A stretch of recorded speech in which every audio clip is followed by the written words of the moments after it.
Ya, shalom sahabat Ngobras. Kami bersama-sama ISBC Ezra Soru Bible Class, Revival Bible Class, dan juga sahabat Ngobras. Salam dari jemaat di Sardis. Dan apa yang kita bisa belajar dari jemaat Sardis? Silahkan Pak Ezra. Ya, kalau jemaat Sardis, kalau kita baca di dalam kitab Wahyu, maka ini adalah jemaat yang dikritik Tuhan tapi tidak diberikan pujian sama sekali. Ini jemaat yang koma secara rohani, ya. Apa maksudnya jemaat yang koma? Ya, karena dikatakan dalam ayat itu kamu dikatakan hidup padahal kamu mati. Nah, dikatakan hidup itu pasti orang melihat jemaat ini wah hebat, orang lihat gereja ini hebat, tapi di mata Tuhan itu mati. Jadi di sini kita bisa lihat bahwa Tuhan itu adalah Tuhan yang tahu menilai mana yang betul-betul hidup, mana yang betul-betul mati, ya. Jadi kadang-kadang orang melihat gereja ini hebat, gereja ini maju, gereja ini sukses, tapi di mata Tuhan ini gereja yang mati atau koma. Ya, karena itulah jemaat ini dinasihatkan, bangun, berjaga-jagalah. Maksudnya bangun dan kembalikanlah, cek kembali apa yang sudah kamu lakukan. Yang tidak sempurna itu menurut catatan Wahyu.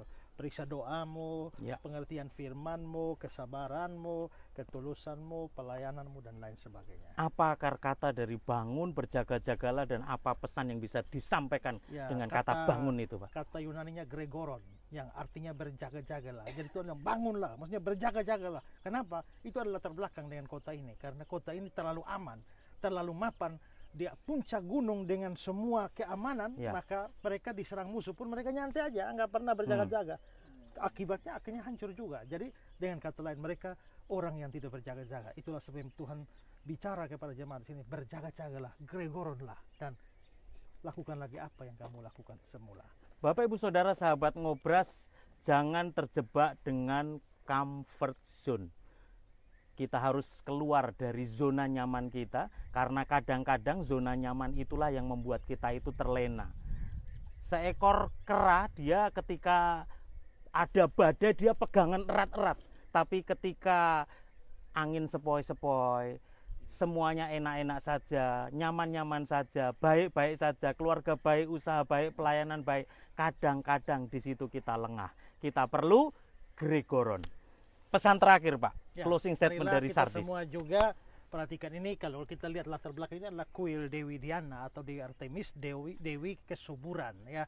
Tapi ya gereja hidup di tengah-tengah kondisi semacam ini. Sangat sayangnya adalah jemaat ini tidak cukup kuat sehingga menjadi koma secara rohani.